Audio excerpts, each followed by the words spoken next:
Hola, muy buenas tardes o días donde nos estén sintonizando en la República Mexicana o en Latinoamérica. Bienvenidos pues ya a la 11ª Jornada Nacional de las nuevas tendencias de la educación a distancia en México, construyendo la universidad, la escuela 4.0, como un reto que tenemos todas las instituciones de educación a todos los niveles, desde la básica al posgrado y todo lo que le siga.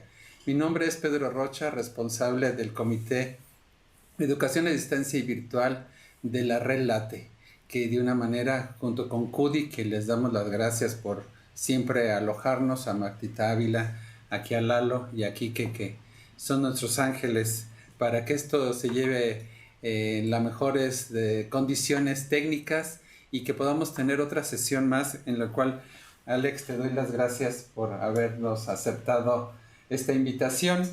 El doctor Germán Alejandro Miranda Díaz es nuestro invitado el día de hoy, que me voy a permitir de leer pues resaltar algunas partes de tu semblanza para darte la palabra, Alex, y nuevamente gracias por esta invitación, aceptar nuestra invitación.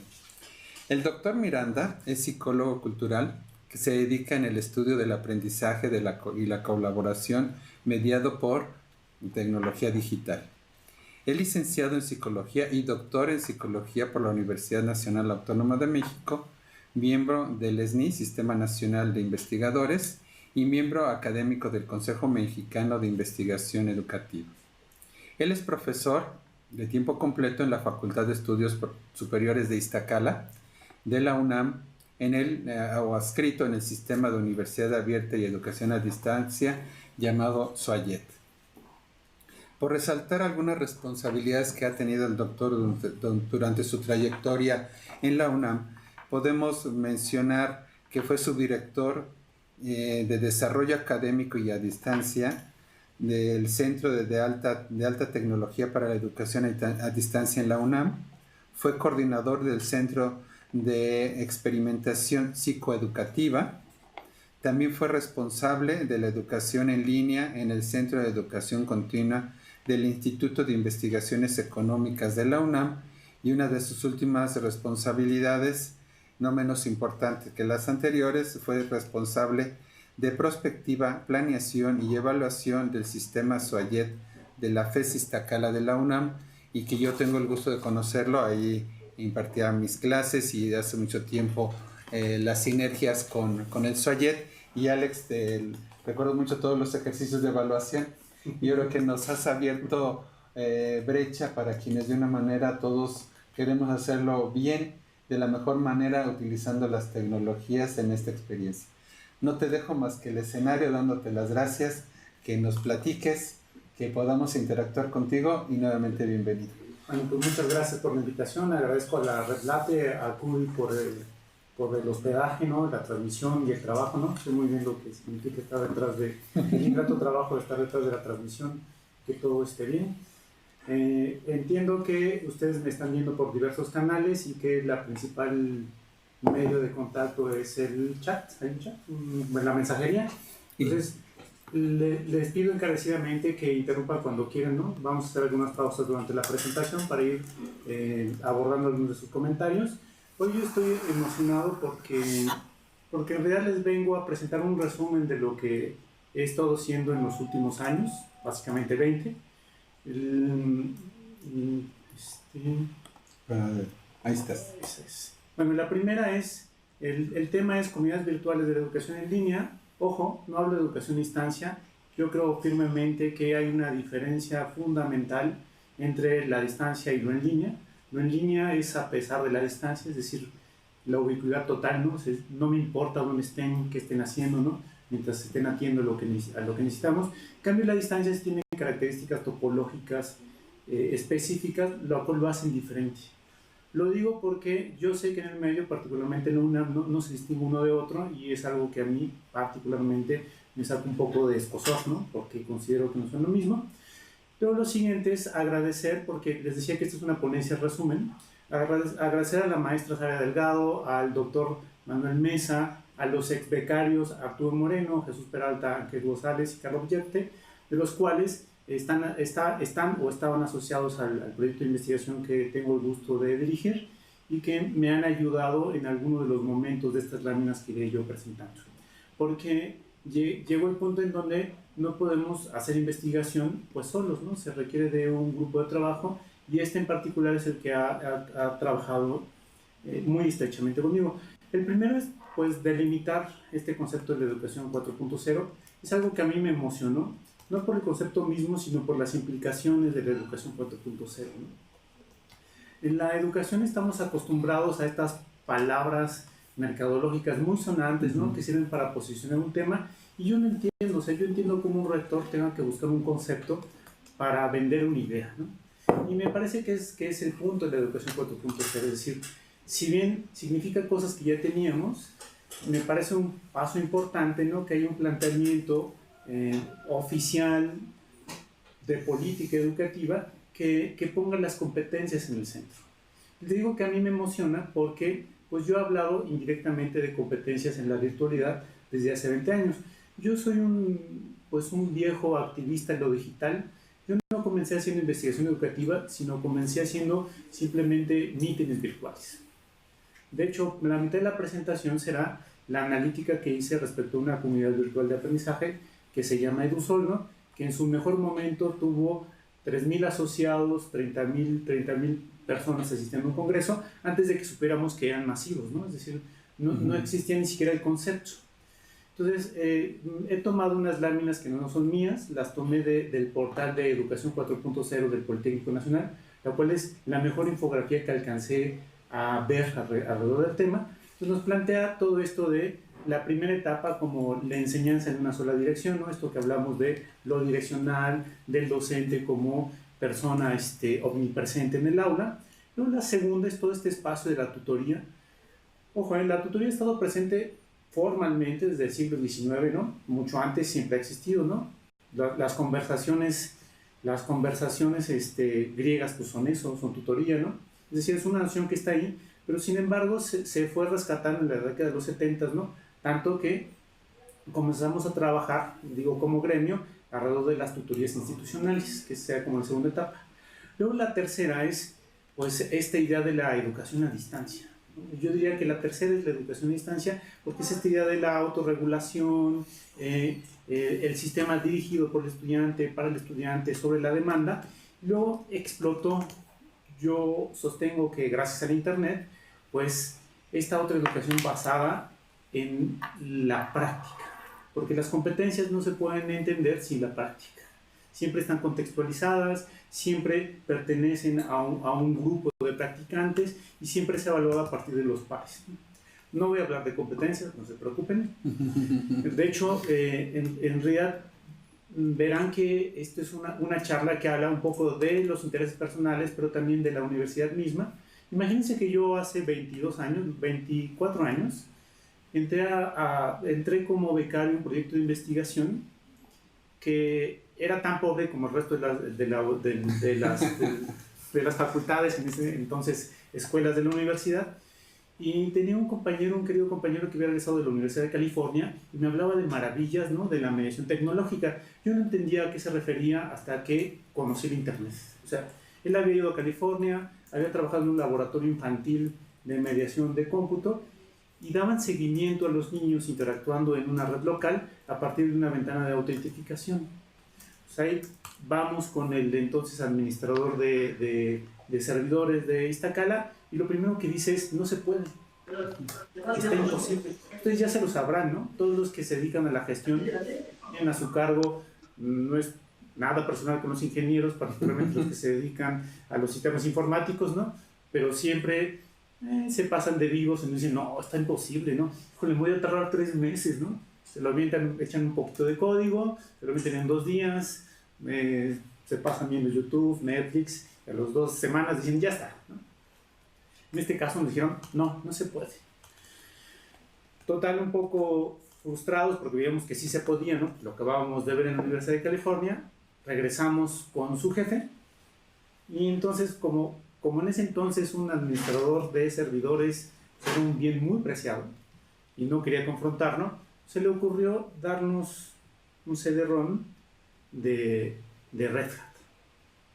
Entonces mi compañero y yo nos quedamos así con cara de ¿y esto qué es, no? Yo reconozco que el primer año yo no pude instalar Red Hat, terminé instalando un BSD, terminé instalando un BSD porque paradójicamente su sistema de paquetes era mejor que el de Red Hat. Entonces, claro, para un psicólogo no tecnólogo que su primera inserción, estoy hablando, no sé, tal vez 95, 96, pues fue así un shock. Pero lo interesante es que me permitió entrar en una comunidad de práctica y esa es la justificación de por qué menciono esto, ¿no? Es decir, es una red muy primitiva, no como la conocemos hoy. Sin embargo, me encuentro con comunidades de programadores y administradores de servidores, ¿no? Que lo que hacen es compartir información, que la moneda de cambio es la participación, el discurso, ayudar a otros, ¿no? Y aparentemente no ganan nada, pero ganan mucho, porque a partir de demostrar a la comunidad que uno sabe, pues se obtiene el futuro empleo, se obtienen las futuras invitaciones, se le invita a uno a cierto tipo de cosas, ¿no?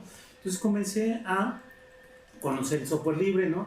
Y a sus talibanes, ¿no? Con sus 4 libertades, las de uso, de estudio, de distribución, pero sobre todo el sentido de comunidad, conocimiento, colaboración, la cultura del regalo que me parece fascinante, ¿no? Que es esta del mérito y el karma, y sobre todo la diversidad. Es decir, es una comunidad poco tolerante y sin embargo muy diversa. Es decir, está llena de contradicciones. A mí me parece emocionante porque terminé simplemente acompañándolos, pero al final terminé siendo parte de ellos, ¿no? Cuando me di cuenta que era parte de ellos, cuando me invitaron a inaugurar, estuvimos mucho tiempo haciendo activismo para que el Senado pusiera oídos a lo que hoy podría ser la ley de ciencia y tecnología, ¿no? Respecto a las implicaciones del software libre en el ámbito nacional. Y cuando me invitaron a dar la ponencia inaugural, pues yo me sentí muy contento, porque fue cuando me di cuenta que en realidad yo ya tenía tiempo trabajando con ellos, pero yo me sentía parte porque yo no soy un tecnólogo de carrera, yo simplemente programo y administro porque es divertido, porque hay pobreza en el proyecto y hay que hacerlo, ¿no? Pero en realidad la razón por la cual yo me anclé fue porque era una comunidad de práctica como las que a mí me daban en la carrera, las que hay en la maestría y los doctorados, ¿no? Pero la veía ahí en vivo, sin este tamiz, ¿no? De tufo académico, ¿no? Sino simplemente actuando. Una cosa que hay que advertir y que además es muy común a la tecnología educativa, en este caso yo le llamo software librecentrismo, pero pueden ustedes ponerle tecnocentrismo, ¿no? Es esta idea de que parece ser que cuando hablamos de tecnología educativa o cuando hablamos de software libre en educación o cuando hablamos, ustedes pónganle ahí, de cultura libre, siempre es la tecnología, ¿no? Entonces siempre hay una razón económica, puede haber una razón libertaria, hay una razón educativa y hay una razón moral, ¿no? Entonces las respuestas típicas son instala Linux, ¿no? Busca una distribución educativa, o la típica ahora, ¿no? Usa Moodle. Claro, ahora desde hace 10 años, ¿no? Es decir, lo importante no es el acto educativo ni la acción de compartir, ¿no? Ni esta idea que tienen muy presente de hacer algo y obtener beneficios a partir de la acción, sino parece ser que se reduce a las libertades, en este caso el código. Y por eso ahora estoy hablando desde hace, no sé, 7 años, se ha ido posicionando otra comunidad que responde a otras características, que es la de la cultura libre. Es una perogrullada, porque la cultura en sí misma es libre, pero por el contexto socioeconómico ya no es libre. ¿Qué quiere decir esto? Que las leyes de propiedad intelectual, de derecho de autor, ¿no? Ya sea anglosajona o latina, que son distintas, lo que hacen es restringen la libre apropiación de las obras culturales. ¿Qué quiere decir esto? Pues imagínense que esta presentación, o parte de esta presentación, porque no todo es mío, o sea, me refiero por ejemplo a las imágenes, no todas son mías, pues bueno, está protegida simplemente por ser mi presentación. De hecho, aunque yo no haya firmado nada, yo tengo los derechos reservados. Eso implica para el caso mexicano, porque tenemos el honroso caso de protección más amplia de derecho de autor, que esta presentación estará protegida hasta 100 años después de mi muerte. Eso implica que para los festejos del bicentenario, ¿no? La Adelita apenas hoy, si conociéramos autor, podría estarse liberando. Para que se den una idea de el margen, ¿no? El margen de protección. Es un sinsentido porque la cultura en sí misma es libre, ¿no? Nosotros somos máquinas cognitivas que estamos hechos para observar, apropiarnos, interiorizar, reelaborar y luego regresar. Entonces, pedir que alguien que alguien se limite en su apropiación y luego que lo regrese al común es un sinsentido desde lo legal. Hablando desde el futurismo, desde la ciencia ficción corta, estaremos en problemas brevemente porque hoy es posible, ¿no?, insertar recuerdos, sacar recuerdos, ¿no? Y eso entonces nos convierte a nosotros en repositorios, en dispositivos que almacenan cosas. Y lo que se protege es la fijación de la idea. Y entonces, si ustedes están escuchando esta presentación y están memorizando la presentación, están en un problema porque en el futuro cercano podré demandarlos por infringir propiedad intelectual. Para que ustedes vean un poco los absurdos a los que nos va a llevar la tecnología. Todo lo menciono y tiene que ver con la escuela, aunque no lo crean, porque lo que tenemos, ¿no?, lo que yo les decía es, he ido observando una serie de programadores, de administradores de red, de administradores de servidores, que están al margen de la escuela. Y están al margen de la escuela por la misma razón que a mí me visita la escuela. Yo comencé a amar la escuela hasta egresando de la licenciatura. Antes me parecía lo que presento en la foto, ¿no? Es decir, como los papás que eligen la mejor secundaria, donde la mejor secundaria es aquella que tiene las rejas más altas, ¿no?, y el sistema de vigilancia mucho mejor perfeccionado. Básicamente es un lugar que oprime ciertos perfiles. Hay quienes están muy orientados a la regla y les viene muy bien estar oprimidos, ¿no? Dicen, usted haga esto y ellos lo hacen, pero hay otros que no, que realmente están sufriendo la opresión de la escuela en el sentido de que la escuela te va diciendo qué hacer y en qué momento. Y esa es una de las promesas de la educación 3.0, ¿eh? Se supone que era orientada a la persona, y sin embargo terminamos desarrollando arreglos áulicos que oprimían. El caso de Soyer es emblemático en ese sentido, porque se supone que es abierto y terminan entrando los estudiantes diciendo, no, fíjate que es normado, que además tiene ritmo, que hay entregas, ¿no? Dice, oigan, pero me prometieron una escuela abierta. Pues sí, mira, abierta en las 2 semanas para esta tarea, y luego vienen otras 2 semanas para la siguiente tarea, ¿no? Entonces, el problema en el centro es qué enseñamos y qué aprendemos. Ese es como el centro de la didáctica, ¿no? Este es el famoso triángulo didáctico educativo, ¿no?, en donde tenemos el típico profesor, saber, contenido y alumno, y sobre esto se erigieron las primeras 3 generaciones del educativo, ¿eh?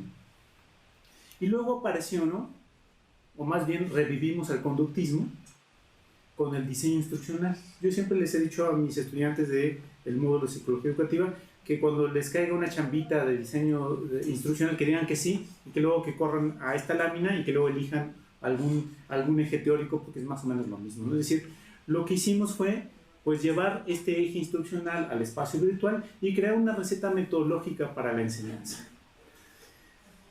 El problema es que es ahora con internet y se supone que entonces pues es expansiva, permite un montón de cosas, promete que se va a adaptar, ¿no? Y sin embargo, a pesar de que hemos hecho diseños, ¿no? Este diseño es de un artículo que tengo del 2004, ¿no?, que además hablaba de una comunidad del 97. Llevamos muchos años prometiendo que el centro son los contenidos, que por un lado está el estudiante o el alumno, luego tenemos el estudio independiente, las herramientas, la interacción, el facilitador y la comunidad de aprendizaje. Y mágicamente se iba a detonar el conocimiento, la participación. Y sin embargo, algo no ha estado funcionando. La verdad es que entre más años pasan, yo me siento más apenado, porque he pertenecido a un colectivo que prometió una comunidad de aprendizaje y sin embargo creo que hemos estado atorados en la analogía de los picos y alas para volar. ¿A qué me refiero? Recordarán, digamos, esta historia, ¿no?, de Ícaro, ¿no?, donde pues, para salir lo que hacen es con una vela, ¿no?, se van literalmente haciendo unas alas, ¿no? El problema es que, bueno, ya saben, es trágico el final, ¿no?, termina volando muy alto y estrellándose, pero es un buen ejemplo de nuestro pensamiento primario en el caso de los que nos dedicamos a la educación a distancia y la educación en línea. Comenzamos a emocionarnos con la tecnología, a hacer implementaciones tecnológicas y a proponer picos y alas para volar. Y entonces, ¿qué hicimos? Pues propusimos aulas, con el ligero detalle que se nos olvidaron los pasillos, los espacios de conversación, la cafetería, los espacios identitarios, ¿no? Es decir, hoy sabemos claramente que para volar no se necesitan picos y alas, ¿no? O sea, tenemos estos dispositivos llamados aviones, ¿no? Que son pesadísimos, gigantescos, ¿no? Y lo que hicieron estas personas, particularmente las dedicadas a la física, pues fue entender la resistencia de los cuerpos al viento, ¿no? Y cómo se sostienen a partir de una velocidad constante. Es lo mismo que tenemos pendiente en el caso de la educación a distancia y la educación en línea. Creo yo que seguimos atorados en este espacio de los picos y alas, ¿no? Y eso entonces nos tiene que llamar a retomar pues la teoría. Entonces, como yo fui un practicante, les comentaba que comencé aprendiendo a programar, aprendiendo a administrar, a observar estas comunidades y poco a poco a ir complementando mi formación, porque creo que a todos nos queda claro que las licenciaturas en realidad solamente nos preparan inicialmente, pero no estamos, al egreso no estamos listos para ejercer la disciplina. La fui entendiendo poco a poco, particularmente este oficio de la educación en línea. Y la primera es este planteamiento, si quieren muy moderno, muy tamizado, pero desde la psicología cultural, diciendo que el hombre es tecnología. Somos cyborgs. ¿Por qué digo que somos cyborgs? Por ejemplo, pues si bien yo no tengo una debilidad visual profunda, si yo me quito los lentes, ¿no? Pues veo de manera agradezco que están las pantallas gigantes, ¿no? Porque si no vería todo borroso como son los carteles que tengo aquí enfrente, ¿no? Tengo un dispositivo que es parte de mi vida. Yo soy de los que en automático se ponen los lentes al levantarse y a veces se mete a bañar con lentes. ¿Por qué? Porque es un dispositivo que está interiorizado, ¿no? Y que lo uso como parte de mi cuerpo. A mí me emocionó mucho, ¿no? Estar leyendo que por ahí de los 70 había un chico del MIT, del Tecnológico de Massachusetts, pues muy emocionado por el cómputo y estaba obsesionado por el cómputo para llevar. Y comenzó a hacer unos dispositivos geniales, ¿no? De un teclado, estábamos hablando de un teclado gigantesco, ¿no? Un teclado en el brazo, ¿no? Un CPU en la espalda, y terminó en algo muy emocionante que son los celulares. Este chico, ¿no? Que estaba obsesionado con decir, la tecnología se tiene que fundir. Su tesis era sobre el mundo cyborg.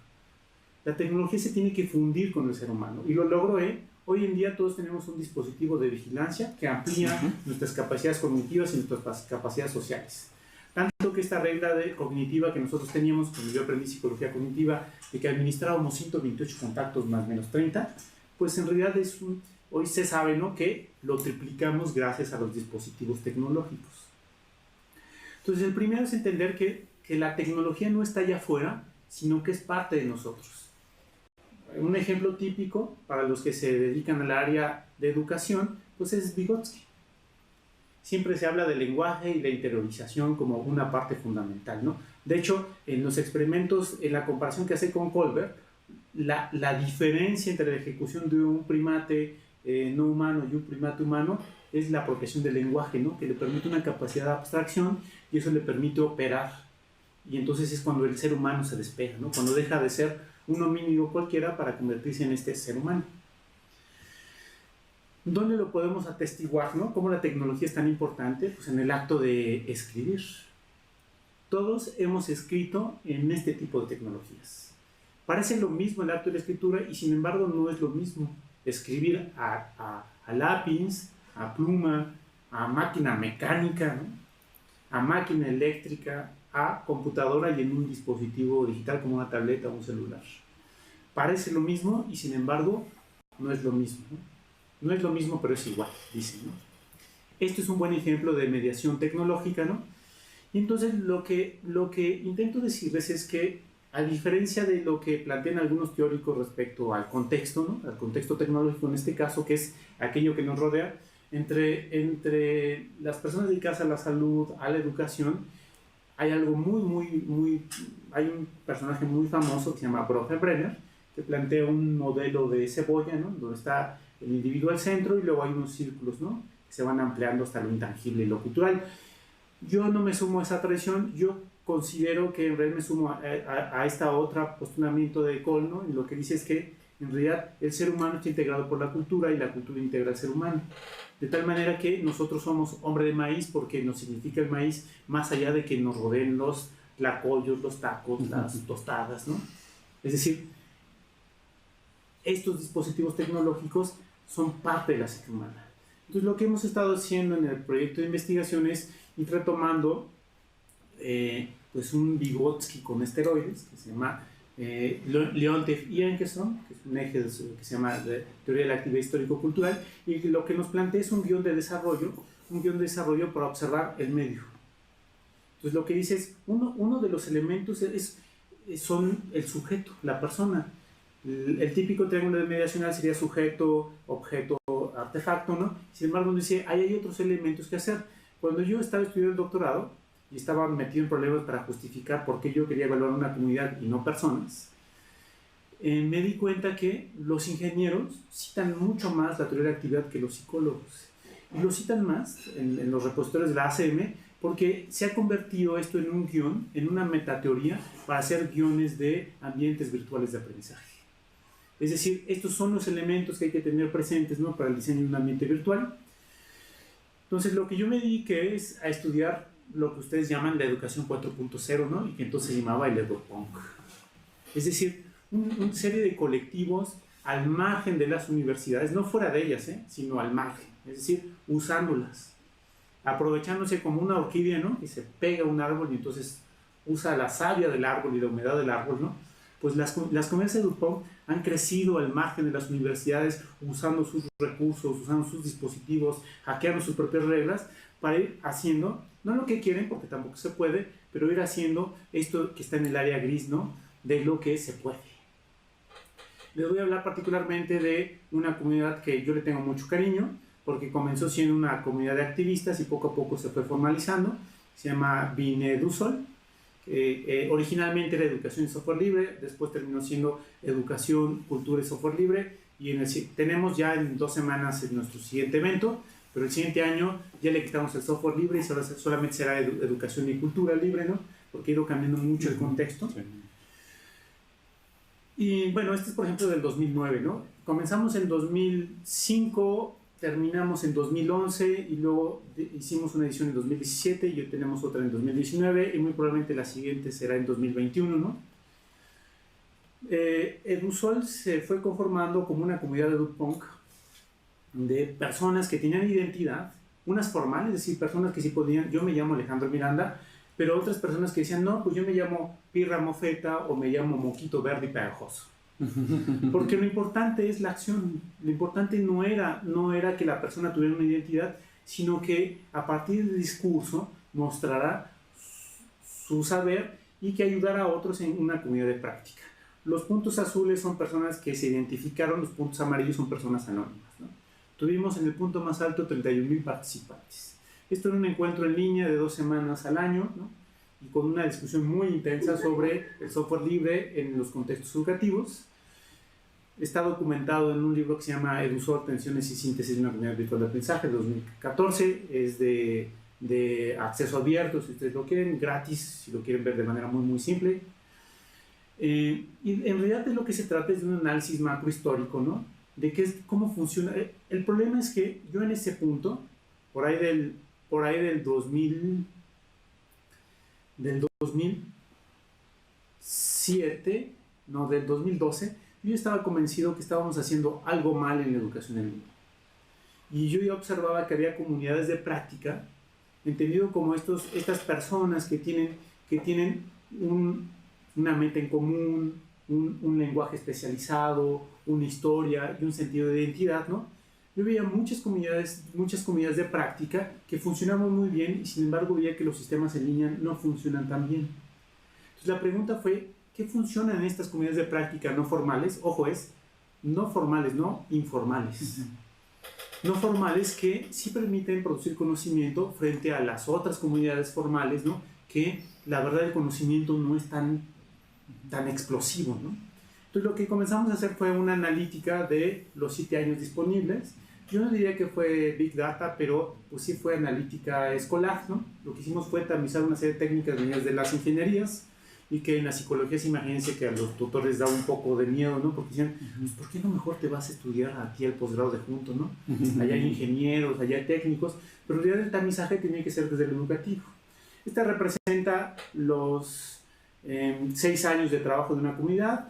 Aquí, en realidad, la visualización representa las comunidades de práctica. Todo esto es lo que dice Leaf y Wenger, ¿no? respecto a la participación periférica legítima. Este gráfico lo representa. Los puntos verdes del centro, ¿no? En realidad son los practicantes más viejos, los que están en el centro de la práctica. Ustedes pueden ver pequeños cúmulos, pequeños clústeres, ¿no? De personas que en cada edición se van sumando, se van restando, ¿no? Y que entre más participan, más al centro y más actividades van acumulando, ¿no? Esto es básicamente lo que dice la teoría, no es nada nuevo. Lo interesante fue poder hacer un análisis histórico. Este arco representa una conversación, ¿no? Cómo conversamos, se lee siempre de la derecha a la izquierda, ¿no? Es decir, la derecha es lo más nuevo, la izquierda es lo más viejo, y siempre nuestros referentes léxicos hacen una conversación inmediata, pero en la parte de abajo hay una línea temporal, ¿no? De cómo se van dando hitos culturales, ¿no? Que van refiriendo el pasado. De tal manera que esta refiere a una conversación sobre la certificación en Moodle. Imagínense, una comunidad educativa muy punk, en donde por un lado hay académicos y por otro lado hay activistas. Entonces unos dicen, uno vale por lo que hace. A mí que me vienen con títulos. Yo valgo porque sé programar, yo valgo porque sé usar Moodle, yo valgo porque soy experto en implementar cosas, frente a otros que me dicen, no, lo importante es certificarte, porque el señor de idiomas lo que hizo fue una certificación para que tú digas que sí sabes eso que sí sabes. Entonces comenzó una serie de tensiones, ¿no? Entonces lo que represento aquí es que esta es una tensión en una conversación que se puede ir hacia el pasado un año antes, un par de años antes, y hacia el futuro un par de años después. Eso es lo interesante, la analítica, ¿no? Que nos permite observar estas tensiones en una comunidad. Para no hacerles el cuento largo, ¿no? La conclusión de este primer estudio es que una comunidad virtual de aprendizaje es gracias a dos cosas. La primera es el ethos y la otra es el telos. ¿Qué quiere decir esto? Uno es el sentido de comunidad y el otro es el sentido formal de la comunidad. Se requieren los dos ejes, es decir, un planteamiento formal, pero luego un planteamiento social. Y es algo que, claro, contrastándolo con nuestros diseños, ¿no? Esto es parte como de la interacción, ¿no? De cómo funcionaba esta comunidad. Esto lo pueden ver en el libro que les comenté. Lo interesante es que termina pues haciendo una propuesta muy somera, ¿no? O sea, en realidad un modelo todavía muy primario, muy básico, de cómo considerábamos en ese entonces que iba a ser la interacción en una comunidad virtual, ¿no? Con lo que quiero decirles es que las comunidades virtuales no formales tienen éxito porque hay mucho ethos. Se conversa mucho sobre muchas cosas, pero siempre se conversa sobre el tema. O sea, siempre tenemos, es como cuando estudiábamos, ¿no? Y estábamos siempre echando chiste, pero ese chiste es disciplinar, ¿no? Entonces llegaba un amigo de otra carrera y entonces ponía cara así de que están hablando, ¿no? Todo el mundo risa, excepto el nuevo, ¿no? Que no entiende los chistes disciplinares. Ese es el tipo de sentido que estamos convencidos debería existir en una comunidad virtual. Podemos hacer aquí una pausa antes de seguir con la siguiente parte. Yo no sé si existan participaciones. Sí, Alex, no sé si la pregunta es comentarios a tu avance, tu presentación. Yo creo que nos parece significativa por la historia, todo lo que has venido construyendo. Yo siempre te recuerdo como esa parte pionaria en la universidad, pero vamos a darle, si alguien quiere tomar la palabra a quien está conectado en videoconferencia para poder contribuir a la presentación del doctor, o aquí si alguien se anima por el chat, por el medio que esté conectado. Así que aquí quien levanta la mano. No tenemos ningún comentario.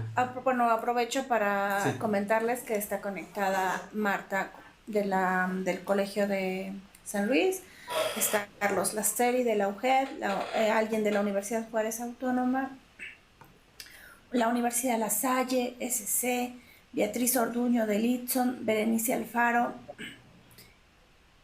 Hilda Castillo, Paola Guadalupe, están conectados del IPN, Rosa Ramírez, Josué de la Universidad Autónoma del Estado de Morelos, Michael Ríos, Miguel Ángel de la Universidad Nacional Autónoma de Chiapas. No sé si alguien de ustedes quisiera dejar algún comentario o si prefieren que se continúe ya con la presentación. Bueno, vamos a continuar en la dinámica. Bueno, les recordamos por favor que pueden hacer sus comentarios pues por el mensajero, ¿no? Me parece que es lo más óptimo, cuando vayan cayendo los vamos haciendo. Bueno, continuando con esta relatoría, después de este primer estudio, lo que hicimos, bueno, hubo una invitación formal para reintegrarme a mis actividades, ¿cómo se le llamaría? Académico-administrativas, no necesariamente académicas, y en paralelo a eso, o sea, me invitaron para hacer esta misma analítica, pero para un sistema en línea. En paralelo a eso, comenzamos a investigar sobre el estado del arte de la evaluación de la calidad de los sistemas en línea. Y encontramos algo muy interesante. Es decir, dentro de nuestro contexto, particularmente el contexto académico-administrativo como este, se habla mucho de la calidad educativa, particularmente los sistemas en línea, de los sistemas a distancia. Entonces se nos ocurrió, en tanto que yo veo un divorcio entre los que hacemos, pues esto, lo académico-administrativo frente a los que hacen investigación, pues se nos ocurrió como grupo de investigación hacer un metaanálisis. Nos bajamos todo easy en los últimos 10 años y con 5 descriptores y comenzamos a consultar y a categorizar los reportes de investigación y los dividimos en 3 momentos, ¿no? Indicadores de entrada, indicadores de proceso y indicadores de salida, ¿no? Tenemos una lista interminable de 256, ¿no? Nos costó algo así como 2 años y medio de trabajo. Entonces, cosas como indicadores del ingreso, del perfil académico, las redes de apoyo interinstitucional, el diseño instruccional, la investigación y difusión, de la institución, de la infraestructura, de los medios, ¿no? O sea, imagínense la cantidad el listado de indicadores que fuimos haciendo, los fuimos definiendo uno por uno, ¿no? Decía que son 256, y lo interesante es que, bueno, terminamos con un listado de 243 indicadores, de 1188 de reportes. Y bueno, terminó en un estudio, nos interesaba publicarlo en español, creíamos que era importante, lo publicamos en una revista importante y lo que nos comentó el editor en ese entonces fue que él no aparecía. Bueno, y claro, no aparece porque no escribe en inglés. Entonces lo llevamos a otra revista y ya lleva año y medio durmiendo el sueño de los justos, ¿no? Esperando dictamen, no diré qué revista, pero es una nacional de educación superior. Entonces está atorado, ¿no? Es estas cosas de la propiedad intelectual en donde no puedo liberarlo, decirles, pues consúltenlo, porque en realidad es inútil, en tanto que es un metaanálisis, pues tiene una vigencia temporal, ¿no? Entre más tiempo pasa, menos importante es, pero lo importante es que lo que encontramos de estos 243 indicadores es que ninguno hablaba de la actividad docente o la actividad o de la actividad estudiantil al egreso. Había de todo, ¿no? Poco, mucho, pero no había nada ni del docente ni del egreso de los estudiantes. Esto es importante porque fíjense que en mi experiencia personal sí hay reportes, pero no son reportes de investigación. Y por lo tanto, los que se encargan en pensar el futuro de la educación en línea, educación a distancia, pues nunca se enteran de estos reportes. Es un problema serio que tenemos de comunicación, ¿no? Si les interesa el estudio, con todo gusto se los pasamos de manera ilegal, ¿no? Infringiendo todas las normas de propiedad intelectual. No se preocupen, yo les doy el descargo, así que lo importante es que, digamos, estos indicadores, que fueron entre el 2006 al 2016, ¿no? Nos dieron un buen retrato de a qué dedicarnos, ¿no? Es decir, qué es lo que tendríamos que ir haciendo para intentar hacer esta migración tecnológica de cómo funciona o de cómo opera una comunidad virtual de aprendizaje no formal a una comunidad formal, porque claro, la formal responde a muchas más actividades. Entiendo que estas muy probablemente ya las conocen, ¿no? Una fue una notición, ¿no? Así, literal, ¿no? O sea, fue noticia de Gaceta UNAM, decir, híjole, mejora la actividad escolar en la educación abierta a distancia. En las pequeñas, es esto que les voy a decir. Teníamos un problema serio. Teníamos una comunidad educativa, esto es todo un semestre, no les voy a poner el resto, ¿no? Pero tenemos una comunidad educativa que conversa poco. Esta es una licenciatura en línea, no les voy a decir cuál es porque ya saben la descripción, la van a contar, pero que conversa poco. Y es triste porque les decía que el eje de las comunidades virtuales de aprendizaje es la conversación. Entonces nos dimos cuenta, ¿no? que uno de los detonantes era pues la función docente. El docente como moderador de la conversación. Y entonces se nos ocurrió algo muy, muy simple. Dar un reporte simple de la actividad docente. Esto es de antes de la iniciación, tenemos unos ya verdes pintados de verde, ¿no? Pero me gusta poner el rojo para que pongan cara de no puede ser posible, esto está muy mal, ¿no? Yo soy como Trump en versión educación en línea, ¿no? Esto es un indicador así de ejercicio semanal, ¿no? O sea, cada renglón significa un docente, cada columna, no, al revés, cada renglón significa una semana, cada columna significa un docente. Lo que vemos es que el docente que no cuida su aula nunca la cuida, y el docente que siempre cuida su aula siempre la cuida. Esa es la conclusión de este gráfico de calor. Son visualizaciones muy, muy simples. O sea, lo maravilloso de la manera en que se nos ocurre a nosotros reportar este tipo de elementos es usar, si se fijan, me gustan mucho las visualizaciones, me parece que simplifican el fenómeno, ¿no? Y permiten rápidamente. De hecho, esta gráfica ahora la usamos con un usted está aquí. Entonces, para saber, porque a mí me preguntan, ¿y tú, Alejandro, qué tan buen docente eres? Fantástico, todo el mundo me ama, ¿no? Y sin embargo puedo estar en el penúltimo lugar, ¿no? Nada más que mi percepción no casa con mi ejecución. Este es muy, muy simple. Este es tiempo en plataforma. No habla de la calidad educativa, es solamente del tiempo en plataforma. Lo que se hace, por ejemplo, la prepa en línea, ¿no? O la ¿cómo se llama ahora? No me acuerdo si me quedé en una, pero... La Universidad Abierta de Distancia de México. Exactamente.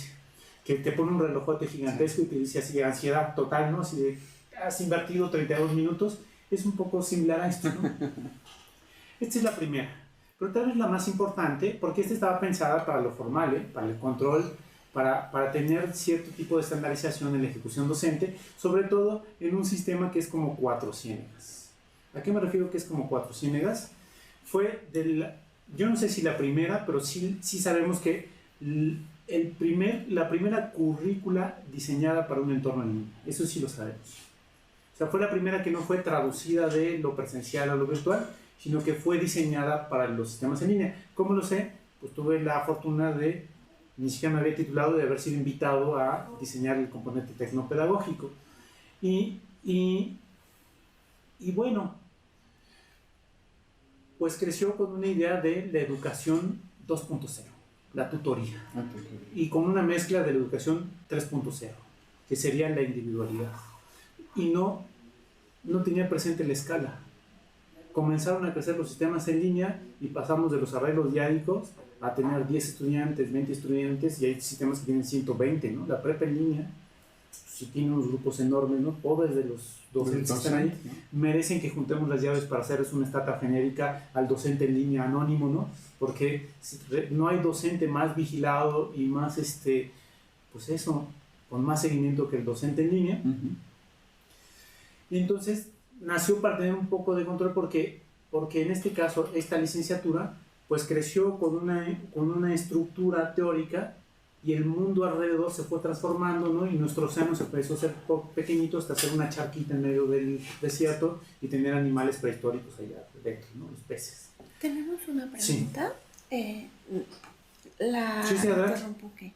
Me gusta el Miguel Ángel de la UNACH menciona, me gustaría ese dato, por eso interrumpí porque ya no me queda claro cuál es ese dato, el doctor donde menciona que las comunidades de práctica conversan muy poco, para ponerlo como referencia a usted de su trabajo. Ese dato fundamenta una investigación que estoy realizando.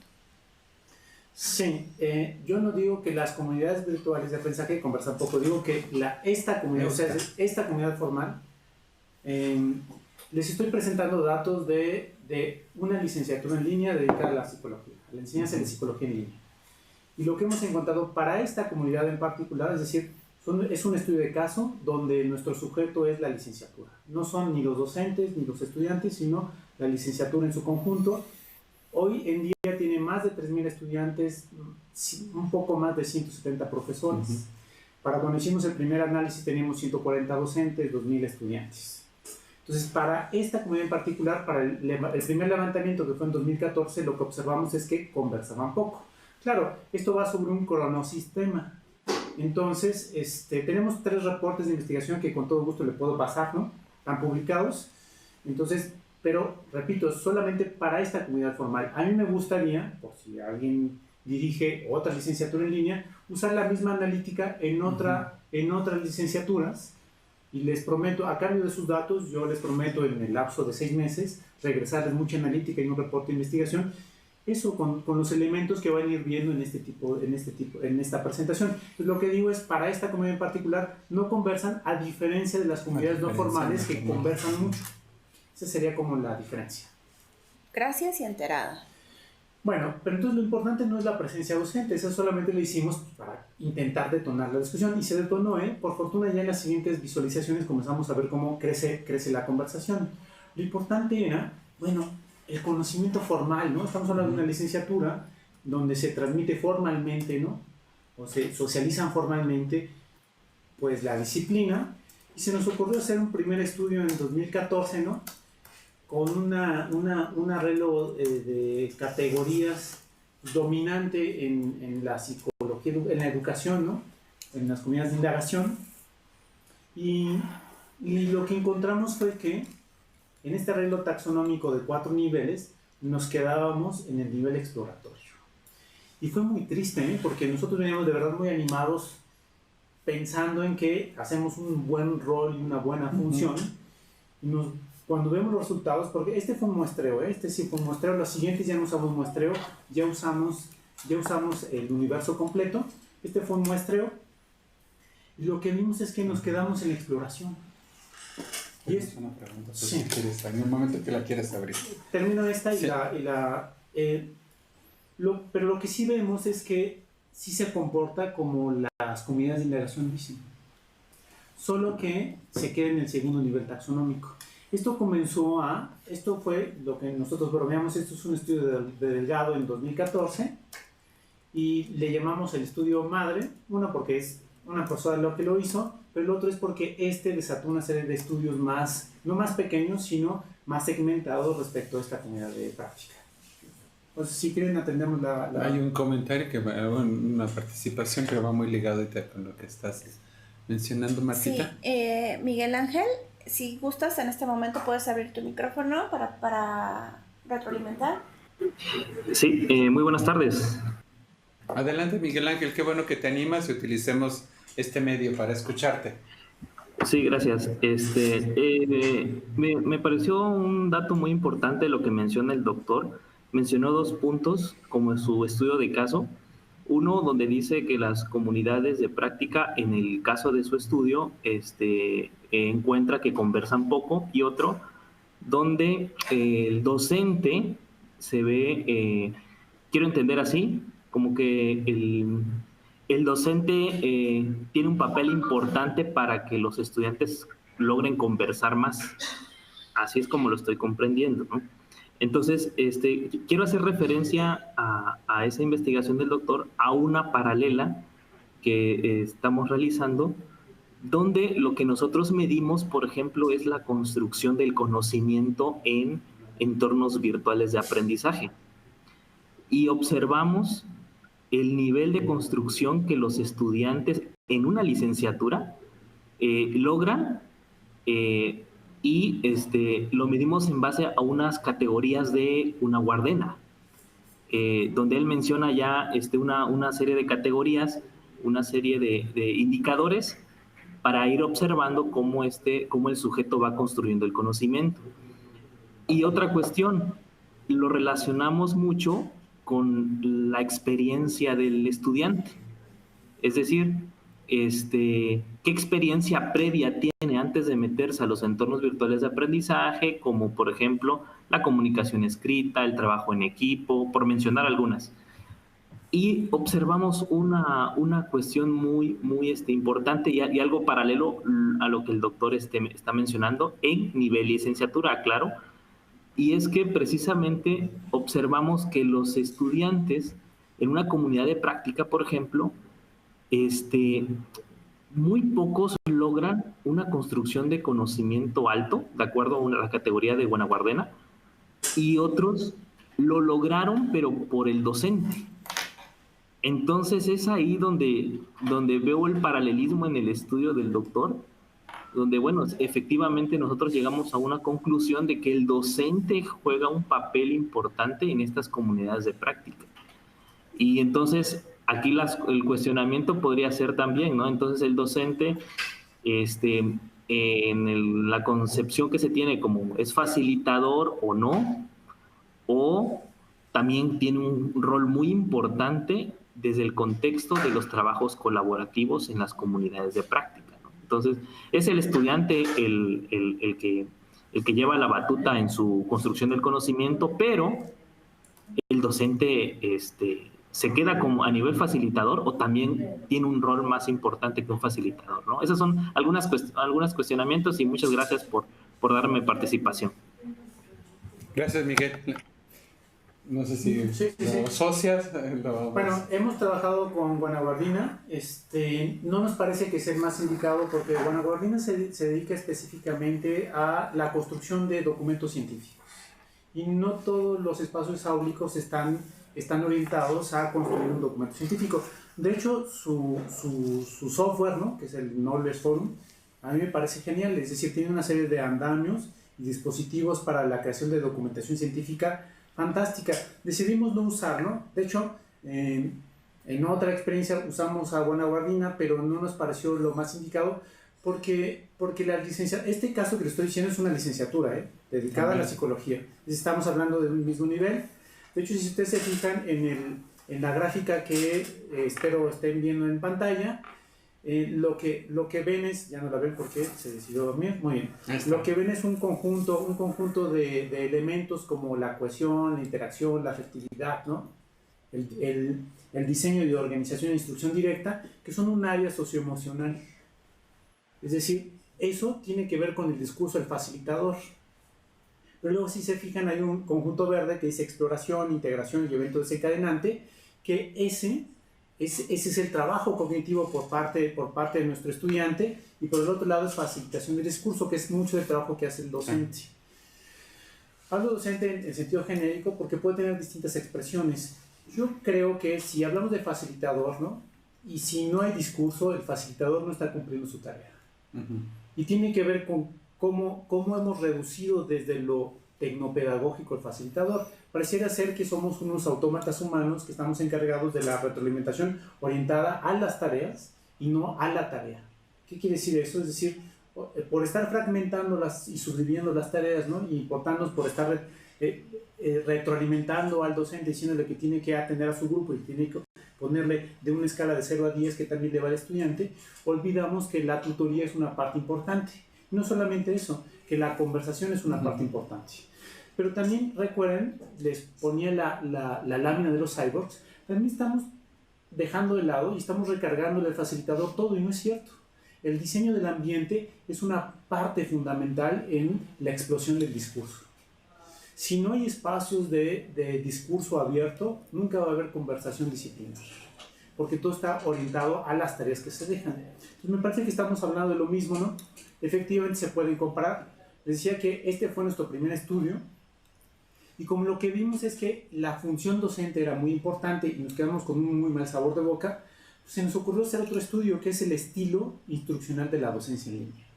Les decía que en nuestro caso, como somos 4 ciénegas, el docente puede curar su contenido, que es una cosa casi única.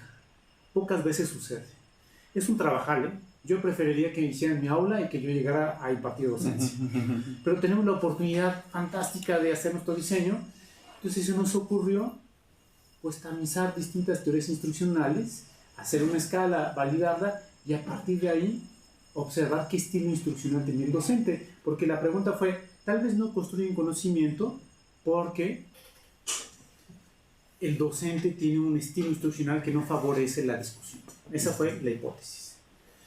Y lo que vimos es que no importa, no tiene que ver con el docente como persona, sino tiene que ver como el docente como materia. Es decir, el docente se comporta diferencialmente dependiendo de la asignatura. De tal manera que si a mí me toca una teórica, voy a tener un énfasis muy conductista, pero si me toca, o muy cognitivo, pero si me toca una práctica, voy a tener un énfasis mucho más social. Es decir, Alejandro se puede comportar como Alejandro Skinner pues no sé, en metodología de investigación, pero se puede comportar como Alejandro Piaget en metodología de investigación. Es decir, un docente cura su contenido de manera diferenciada.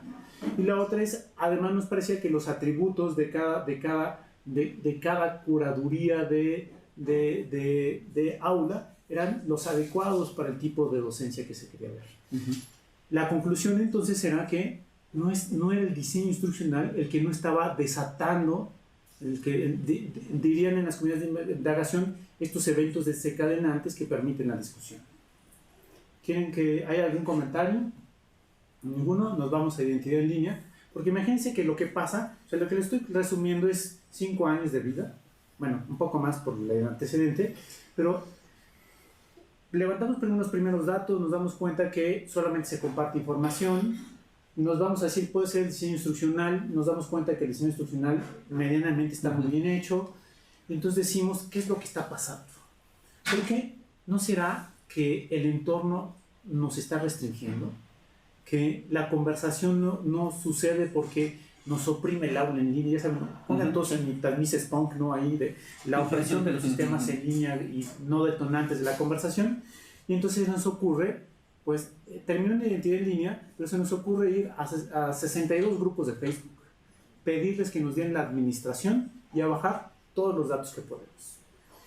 Acá, en estos dos, en este ya hablamos de que evaluamos un semestre completo, o sea, ya no hubo muestreo, sino evaluamos todo el universo. De este grupo en particular también evaluamos todo. Lo hicimos en 2 momentos. Uno primero son codificaciones, bueno, delimitación conceptual y codificaciones por humano, y luego entrenamos un pequeño algoritmo, ¿no? Un pequeño algoritmo a través de un arreglo bayesiano para que nos codificara automáticamente. Ese es el arreglo. Entonces, evaluamos todo, ¿no? Y sacamos lo que nosotros llamamos el genoma de las conversaciones en Facebook.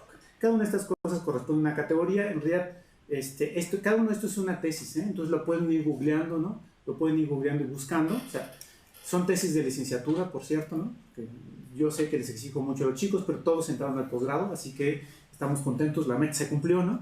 Ellos dijeron, yo quiero hacer el doctorado. Pues vamos a hacer una tesis de verdad. Entonces van ayudando a ir haciendo esta comprensión segmentada de esta comunidad. Y lo que tenemos es un ADN de la conversación y la conclusión es, siguen compartiendo información. Solo que en un espacio no estructurado, en Facebook. Pero encontramos otro componente importante ya vinculado con la teoría que usamos. No tienen identidad de grupo. Se presentan como un individuo asociado a una meta, conseguir un título. Y entonces eso nos comenzó a decir, ok, no hay sentido de comunidad. Por lo tanto, no podemos decir que nuestras comunidades virtuales de aprendizaje formales es una comunidad. Es un conjunto de individuos que están buscando tener un título. Y lo explica muy bien, pues si son adultos, ¿no? La media son 35 años, mujeres con 2 hijos, ¿no? Muchas de ellas trabajando, la mitad trabajando ya en la disciplina, ¿no? Y buscan la formalización de su conocimiento. Pues suena razonable que, ¿qué me importa la identidad pumita, no? Yo, que es lo menos relevante, yo lo que quiero es obtener el título y entre más rápido mejor. Claro, estoy haciendo una caricatura, pero lo importante de este estudio es, lo que encontramos fue que el sentido de identidad es individual. Y eso es un hallazgo, si se fijan, se va sumando respecto a estos estudios que vamos viendo, ¿no? Que nos pareció emocionante porque al fin le decíamos, ok. Entonces no conversan porque en realidad lo importante es que yo resuelva mi problema, que yo resuelva la tarea, que yo acabe la tesis, que yo haga, es decir, que yo, no importa la disciplina, el problema, el grupo, ¿no? El aporte comunitario. Eso es importante y entonces va en el mismo sentido de la ausencia de lugares donde construir esta identidad. Esto nomás me representa el sistema de actividad y las tensiones que tenemos, ¿no? Les decía que esta es otra tesis. Ustedes entran a tesis UNAM y le ponen director Germán Alejandro Miranda Díaz, van a encontrar toda esta constelación de trabajos, ¿no? Que nos van haciendo. Y entonces la siguiente pregunta del siguiente colaborador fue, bueno, entonces compartimos poco en lo formal, compartimos poco en lo informal, ¿no? ¿Cómo toman las decisiones los estudiantes? por el tiempo de estudio no fue tan profundo, pero imagínense que primero comenzamos con las historias académicas y perfilamos 24 tipos de decisiones académicas. Y nos quedamos con algunas, ¿no? Y al final seleccionamos estos estudiantes y les preguntamos, bueno, ¿tú cómo vas tomando las decisiones, ¿no? Cuando decides tomar un curso y no otro. Y básicamente volvimos a confirmar lo que ya sabíamos. Uno, les interesa terminar respecto a su situación específica de vida. Quien ya tiene un trabajo estable y nada más está buscando validar, no trae mucha prisa, ¿eh? Entonces dice, pues yo lo voy administrando como puedo y yo tengo 9 años para terminar. Y por lo tanto, mi meta es llevármela tranquila y tropical. No hay prisa. Es más, identificamos perfiles de personas que están solo por el seguro. Sí. Solo por el seguro. Servicio médico. Sí, el servicio médico. Servicio médico que le ofrece por ser estudiante en la universidad. Es decir, veíamos que se reinscribían y se reescribían, pero no entraban al aula, entonces decimos, bueno, pues vamos a entrevistarnos, ¿no? Es decir, lo interesante de esto en realidad es que pues, hicimos una entrevista a 700 alumnos, nada más respondieron 261, pero ya estaban perfilados, ¿no? Y lo interesante del estudio es, uno, otra vez, la creencia de que su esfuerzo es más que suficiente para que tengan rendimientos académicos. De nuevo, esta creencia de que el yo es más importante que el grupo. Entonces va en contrasentido, ojo, a toda esta idea teórica que tenemos de las comunidades virtuales, ¿no? Entonces, algo estamos haciendo mal, que no les damos ese sentido de pertenencia, ese sentido de grupo. Y entonces nos llega al siguiente estudio, ¿no? Que es decir, bueno, ok, tenemos a los que toman malas decisiones, buenas decisiones y cómo lo hacen. ¿Cuál es su sentido de vida alrededor de eso? Y si evaluamos, ¿por qué se ausenta un estudiante? Entonces, la verdad es que así como creamos este programa del seguimiento docente en plataforma para la institución, en paralelo teníamos uno que era del seguimiento, la ausencia del estudiante. Eran tratamientos distintos, ¿eh? Porque uno es si es formal y además tiene implicaciones administrativas, ¿no? Es como el trabajo, ¿no? Si te ausentas 3 días, se supone que te corren. Nosotros somos más buena onda y mucho más flexibles, ¿no? No diré los indicadores, pero es mucho más flexible porque la primera vez les avisamos, la segunda vez decimos, oye, ¿qué te está pasando? La tercera vez ya va un extrañamiento y decimos, oye, ya trabaja, ¿no? En el caso del estudiante en línea, lo que hicimos fue, desde el 2014 y en hasta el 2017-2, el programa sigue, ¿eh? Nada más que no reportamos esos datos. Cada vez que notamos una ausencia de una semana de un estudiante, una persona le manda un correo y le manda una cosa muy simple que es, ¿te podemos ayudar en algo? Ese es el detonante. Y bueno, se juntaron 3.122 mensajes en estos periodos, ¿no? Del 2014 al 2017. Estamos hablando de semestres lectivos y tenemos 35 categorías que van entre razones tecnológicas, personales, familiares, de trabajo y cosas como ignoró nuestro mensaje. En fin, este es otro reporte de investigación por si les interesa, pero lo interesante de este estudio, y es a mí lo que me emociona mucho, es saber que la universidad puede hacer poco para ayudarle a nuestros estudiantes. Lo único que puede hacer es lo que no está haciendo, replanteando la currícula y el ambiente virtual, porque todo se reduce a pocas veces es el docente o pocas veces es la materia y muchas veces es la familia y el trabajo. Y esas dos se resumen en lo personal. Sí. O sea, es impresionante, ¿no? Tenemos una analítica, en fin, bastante profunda, es un reporte como de 30 y tantas páginas, ¿no? Y lo que hicimos fue un análisis ecológico de cómo se van agrupando y todas tienen que ver con la familia y con el trabajo, ¿no? Y con la gestión de tiempo. Entonces, más allá de los propedéuticos que la universidad hace, ¿no? Es decir, ¿qué más podemos ayudar? Pues la teoría nos sirve, ¿no? O sea, la mediación es una parte importante de esto. Es decir, ¿qué sí podemos hacer y en qué tiene control la universidad? Pues en replantear el entorno virtual, el entorno digital y las mediaciones que existen ahí. Otra vez en este sentido inicial que les decía de que el estudiante es el entorno. Entonces, si no podemos ayudarles en su vida personal, si no podemos ayudarles en su vida laboral, más allá de cursos que les permiten tener mejores herramientas para afrontarlo, lo que sí podemos hacer es diseñar un entorno que les ayude a anclarse. Por ejemplo, yo no sé qué tan buenos estudiantes eran, pero recordarán que algunos de nosotros nos salvamos por las comunidades de práctica. Sí. Comenzabas a faltar a un semestre y había alguien que te tendía la mano diciéndole, mira, no te preocupes, yo te ayudo. Aquí está lo que presenté el semestre pasado. Y eso sucede en este tipo de sistemas. Les ayuda a la familia, les ayuda a los amigos. Evaluamos otros, ¿no? Ya en el futuro, no presento acá, pero sí va para COMIE. Tenemos un exploratorio de comportamiento ético en esta misma línea de la persona, ¿no? Y el mercado negro de tareas es impresionante. O sea, estamos impactados. Claro, siempre, ojo, refiriendo al otro, nunca a mí. Es muy interesante cómo en las categorías aparece muy poco la referencia de yo copio tareas, yo pido tareas, yo compro tareas. Frente a él vende tareas, él copia tareas, ¿no? O sea, siempre el otro es el que tiene. Y es el mismo problema que tenemos, ¿no? El yo como un problema para el diseño tecnoeducativo, ¿no? Tecnopedagógico. Esto nos ha permitido ir replanteando el modelo, este modelo inicial. Por fortuna ya no es mío, es del SUAYET, porque fue socializado primero por un grupo de profesores con experiencia en el comité de actualización curricular y luego ya en pleno con algo así como 70 profesores, ¿no? De los 140 que éramos. Es un modelo que se deriva del modelo inicial, pero que lleva recuperando esta idea de estar jugando en un plano cartesiano entre lo formal, lo no formal, lo institucional formal, lo institucional no formal, el triángulo de mediación, pero con mucho más complicado al centro, ¿no? Los distintos roles del profesor, los distintos roles del alumno y la mediación tecnológica. Por supuesto, es un replanteamiento teórico. Esto nos sirve como pie para el rediseño de nuestra currícula, ¿no? De nuestra actualización del plan curricular, y que esperemos que después del calvario que es que las distintas instancias lo vayan aprobando, termine siendo un replanteamiento a partir de todas estas cosas que sabemos que no hay que hacer, ¿no?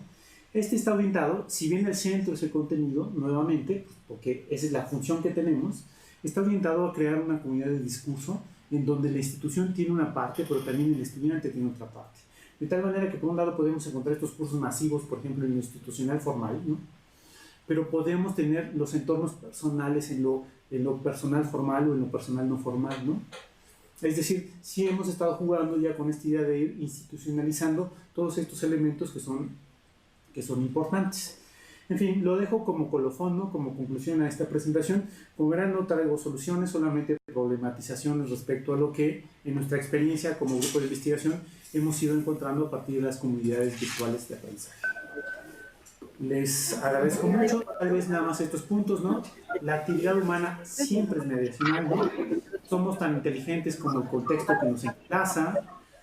No hay adentro, no hay afuera, no hay cuantitativo cualitativo, ¿no? En realidad es un corrimiento entre somos adentro, somos afuera. Requerimos nuevos esquemas analíticos para abordar problemas escolares en línea, es decir, no picos y alas, ¿no? Y por último, es necesario traducir los esquemas analíticos en tecnología para el contexto escolar, es decir, convertir estos arreglos mediacionales en algo que les permita hacer cosas. Eso es un gran reto.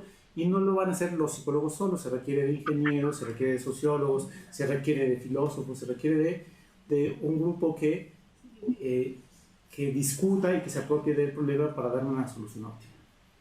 Sería todo de mi parte. Alex, pues nos has dado todo trabajar de analítica. Tú dices que no es Big Data, pues es parte de Big Data. Aquí hemos tenido la oportunidad de tener al doctor Daniel Trejo, que nos planteó todos los beneficios aplicados a la educación a distancia, virtual, del Big Data, y luego tuvimos a Ofelia Contreras, también de la FES Iztacala, de cómo utilizar los beneficios de la analítica de aprendizaje. Y hoy tú vienes y nos planteas ya hechos. Y eso es lo que la comunidad queremos ver. Y que tú nos permites ver yo creo que el libro va a ser un elemento importante, pero tú, el trabajo de todo tu equipo de hacer todas estas analíticas, de poder identificar estas variables, de poder ver todo este reto de la comunidad y el trabajo y por qué el alumno y yo podría dejarle al grupo lanzar un primer reflexión. ¿Qué tanto estamos haciendo como instituciones? Lo que Contreras nos decía, bueno, esto es, hoy Alex Miranda nos dice, esto se puede hacer, se está construyendo, escuché ya qué más estamos haciendo, puesto que no nos podemos quedar en una educación lineal. Entre quien entre, como decíamos, el profesor contéstele bueno, bien, malo, pero lo importante es que todos pasen. Digo, esa etapa es desastrosa. Estamos entrando a que la analítica que tú nos presentas pues pueda tener impacto. Yo la verdad que estoy muy entusiasmado por lo que tu trabajo con todo tu equipo, ¿no? Entonces, yo por ahí mandaría la reflexión, qué tantos estamos haciendo, qué tanto podemos aprender de lo que ya ha caminado la FES Iztacala en su ayer, y que podamos de una manera, pues también buscamos sinergias, Alex, de avanzar con lo que ya alguien ha avanzado en lo adelante. Martita, ¿quién tenemos? Consuelo Castillo Jiménez de la UNAM agradece la conferencia y menciona que el tema es muy interesante. Samiramis Saldívar Granada de GTI UNAM, muchas gracias. Saludos, Samiramis. Miguel Ángel, muy interesante. Les recuerdo que tienen abiertos sus micrófonos si quieren dejar sus comentarios. O tomar la voz. Alfredo Tesi, el internet del Tesi es muy pobre. Escuché si acaso un 20%, por lo que alcancé a ver y escuchar, muy importante el tema. Les recuerdo que pueden consultar la sesión una vez que nos la autorice Alex. Sí, sí, no nos vayas a demandar, Para todos aquellos que no alcanzaron a escuchar o que entraron un poco tarde, nos la va a autorizar y entonces podrán consultarla. Para que quede en video, sí lo autorizo. Eso. Ya después también los grabé que, bueno, esto de las revistas, que tardan los años y luego todavía queremos todo el CONACYT dice, ¿y por qué no tenemos los indicadores para el PNPC? Esa es toda la historia que todos sufrimos. ¿Quién puede tomar la palabra? Tenemos tiempo.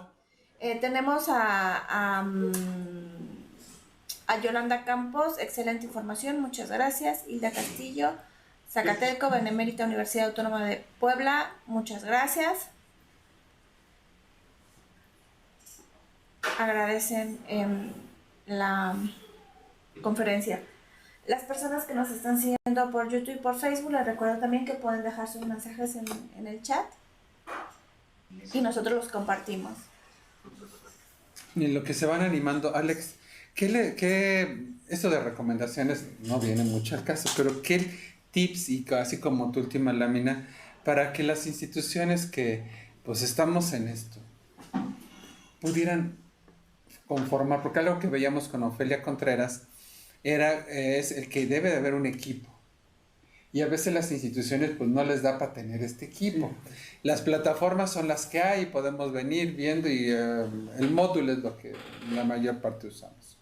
Alex, ¿por dónde podrías darles los lineamientos para que esto se pueda ir concretizando de tu experiencia? Tú por ahí dijiste, mándeme los datos y después puede haber una asesoría tuya, o yo me quedo más allá. Pudiéramos formar metodologías. Obviamente debe de haber perfiles que, si yo soy responsable de un centro educativo a distancia, pues tendría que ver qué perfiles tendrían que hacer ese trabajo. Me gustaría ahí que igual, para a ver quién más se anima, pero esta parte porque has abierto brecha. Bueno, es que yo creo que estamos en la emergencia de insertar a nuestro grupo de trabajo otra persona más, que es el analista de datos. Es decir, ya saben, ¿no? El típico grupo de diseñador institucional. Sí, el equipo base. ¿no? O sea, ya lo saben, pero ahora hay que meterle a nuestro científico de datos, porque en realidad este tipo de visualizaciones y si bien nosotros tenemos pues ya una definición genérica del indicador y un algoritmo genérico, por ejemplo, yo lo que les digo es pasen los datos, porque de hecho lo estuve construyendo cuando estuve en estancia con Ofelia, ¿no? Una parte de la ganancia de la colaboración que estuve en CUAED, para que lo saquemos. La Coordinación de Educación Abierta a Distancia de la UNAM, por quienes no lo conocen. Estuvimos haciendo unos pequeños scripts para hacer este tipo de analítica. No toda, ¿no? No terminamos, lamentablemente no terminamos, el tiempo se nos fue encima, pero una parte ya está automatizada y la otra parte todavía sigue siendo a mano. y se hace, además se cura el contenido. O sea, algo importante es que no es una receta metodológica que se aplica solamente así, sino que se tiene que adaptar a las circunstancias institucionales. Creemos también que todavía le falta un par de exploraciones más tan grandes como estas para hacer una validación genérica. Por eso no me atrevo a liberarlo así, decir, aquí está el texto con los indicadores, ¿no?, de la analítica escolar para entornos virtuales, según el proyecto de investigación psicoeducativa y el grupo Chat, ¿no?, que es quien da hospedaje, este tipo de cosas. Creemos que todavía falta un poco de trabajo, tal vez nos vemos muy prudentes, ¿no? Pero esa es como la primera, es decir, insertar ya en el grupo de investigación a analistas de datos. Los actuarios son buenos para eso, ¿no? A mí me parece que son las personas adecuadas para ese tipo de cosas. La otra es, bueno, efectivamente la colaboración interinstitucional me parece que es factible, ¿no? Es decir, con todo gusto les podemos facilitar la documentación que tenemos, cómo lo hacemos. Esa es la otra, ¿no? Entonces, lo primero es que esto se va haciendo más complicado. Sí. Lo siguiente es financiamientos colectivos. Lamentablemente hoy no están claros los mecanismos de financiamiento de instituciones como CONACYT, ¿no? Sí. Tenemos que esperar otro año a ver si la educación en línea pinta, ¿no?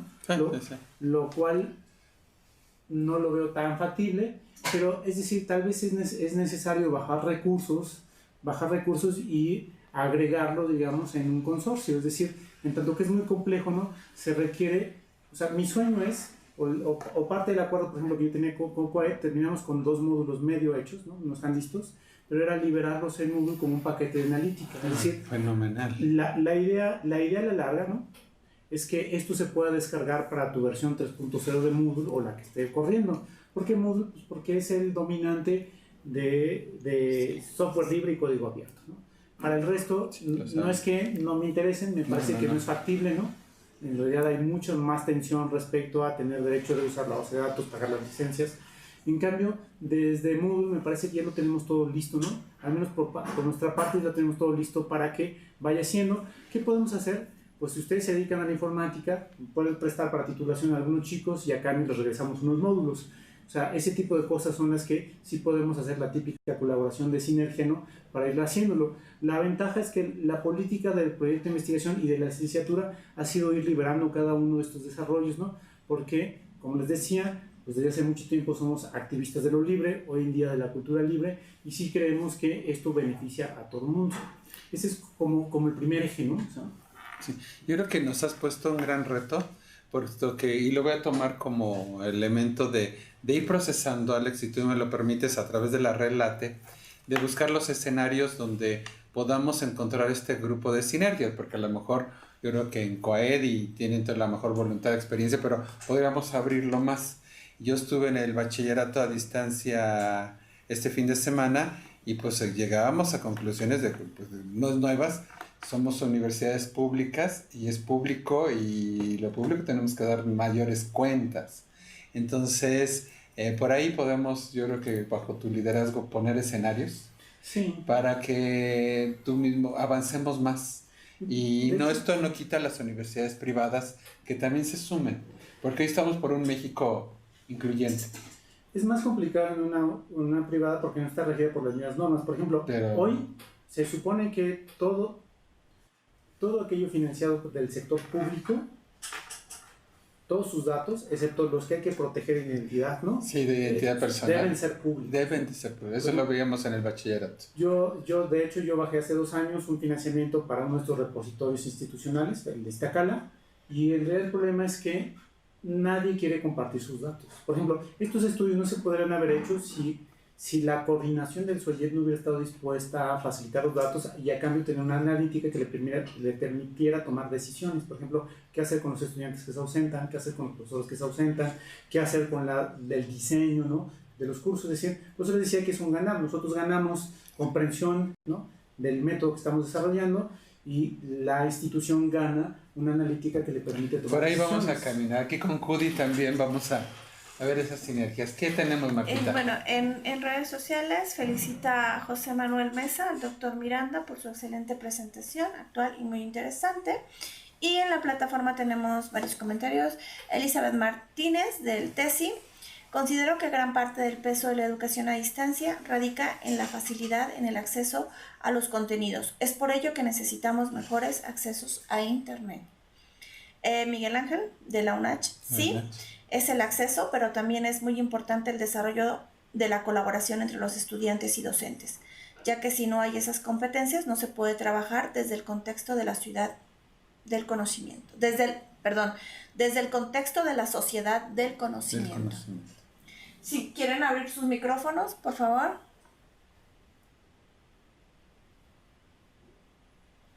A mí me gustaría comentar en lo que abren sus micrófonos, ¿no? Que la sola intencionalidad de compartir información y colaboración no es suficiente. Retomando el ejemplo de Guanabardina, ¿no? Guanabardina ha dedicado su vida a la colaboración para escribir textos científicos. Y nuestra experiencia, en algunas experiencias en la Facultad de Filosofía y en la de Psicología de la UNAM, ha sido que el software en sí mismo no es suficiente. Y regresamos al punto de origen, que es decir, la tecnología en sí misma no es condición suficiente. Todavía nos hace falta mucho, es decir, ni los materiales son suficientes, ni el ambiente es suficiente, sino aquí sí se requiere de una comunidad, y la comunidad está integrada por expertos y por novatos. Y los expertos, en una comunidad de estas silvestres, los expertos son expertos, simplemente hacen cosas y los de juntos dicen, ¡ay, sí le salió! ¿Y cómo le aprendo? ¿Cómo aprendo? De hecho, como es una comunidad, se pregunta, ¿no? Claro. ¿Cómo le hiciste? Y el otro dice, no te preocupes. Te enseño. Exactamente, va. De hecho, eso hacen las comunidades en línea, ¿no? Personas que dicen, ¿por qué regala su conocimiento? Ojo, cosa que no somos nosotros, porque nosotros como académicos somos difíciles, ¿no? Así de, no veas mis datos. Yo siempre he dicho que somos algo de divas. Sí. Pero bueno, cada quien. Pero lo importante es que allá afuera se han encontrado que compartiendo se gana más. Porque si alguien pregunta, oigan, ¿y quién va a hacer la analítica? Güey, esto está bien difícil. Pregúntale a Alex. Yo vi la otra vez que Alex lo solucionó. O pregúntale a Guillermo, ¿no? O a José Manuel, que es uno de los colaboradores, ¿no? Gracias, José Manuel. Eso es trampa, ¿no? Pregúntale a José, él sabe mucho de entornos personales. Es decir, se gana a partir de la demostración.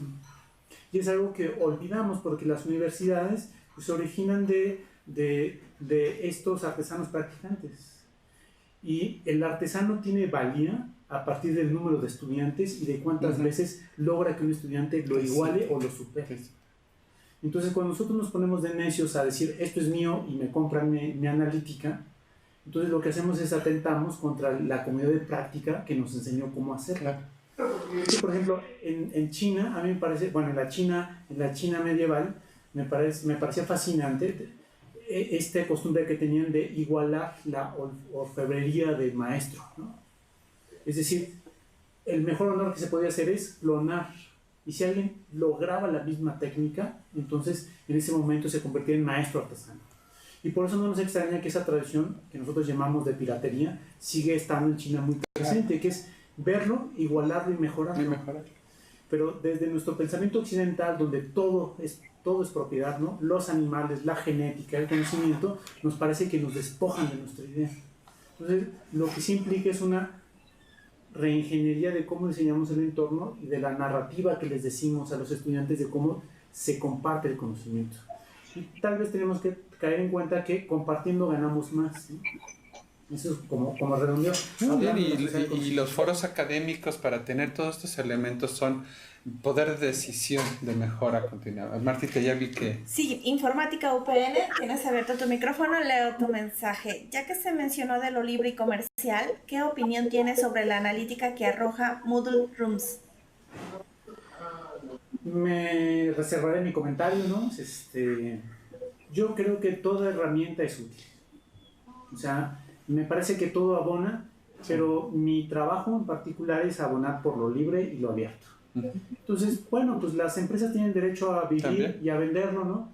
Está bonito, la verdad es que está bonito, pero yo estoy aquí para venderles esta idea de decir, completamos una analítica abierta, ¿no? O sea, yo sí creo que estas empresas tienen derecho a venderlo, a hacer su luchita, pero pues yo he trabajado en una universidad pública y me da mucho dolor de corazón que las instituciones públicas estén comprando servicios servicios privados cuando podrían asociarse para en 5 o 6 años tener un servicio de analítica abierto en un consorcio, ¿no? Formal o informal, No sé si quisieras agregar algo más, informática UPN.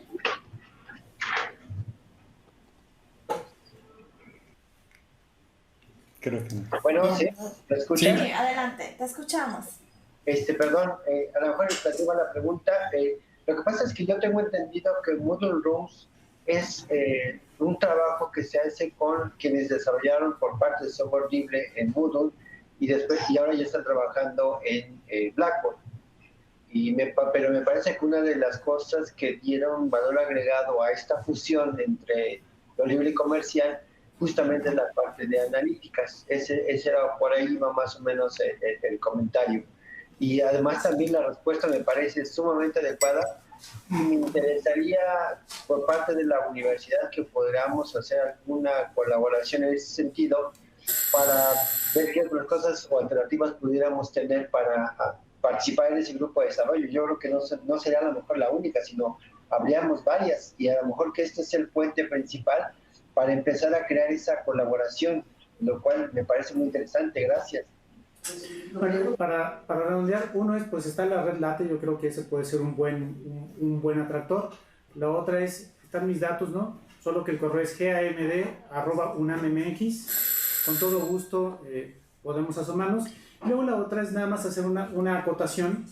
Lo libre puede ser comercial, ¿eh? De hecho, no, o sea, libre no es gratis. Sí, no. Libre quiere decir que tuvo un costo y que ese costo alguien lo pagó. En el caso nuestro, pues lo paga dependiendo del financiamiento, los financiamientos internos de la UNAM o los financiamientos de CONACYT, tenemos de varios, y como ya está pagado, decidimos no cobrar por eso. Sí podríamos, porque la universidad sí nos permite cerrarlo y cobrarlo, pero tal vez lo interesante no es ese, sino que en tanto que nació abierto y con financiamiento público, pues que termina abierto y entonces nada más no está peleado. Es decir, Moodle de hecho tiene un servicio, y muchos otros, recuerden de Claroline y muchos otros, ¿no? Tienen servicios cerrados, ¿no? Que dan inclusive agregados interesantes. Es decir, lo interesante del modelo de software libre es que no tiene que ver con lo económico, sino tiene que ver con las libertades que yo tengo una vez que accedo al conocimiento. Y puedo acceder de dos vías. Una es comprándolo directamente, o el otro es que alguien me lo pase cuando ya lo compró.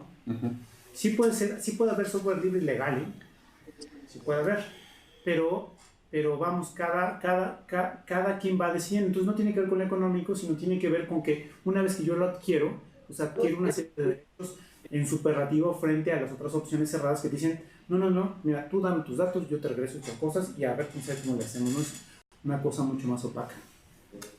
Sí, está el correo del doctor abierto siempre para estas sinergias directas, pero sí tomamos y como reto con la red Late y CUDI generar espacios que tú pudiéramos convocar y buscar esos tesistas, recursos y avanzar más rápido para beneficio, como tú lo acabas de mencionar, para las instituciones públicas, ¿no? Martita, ¿algún otro o pues ya cerramos? Ya no tenemos más comentarios. ¿Alguien que quiera agregar algo más?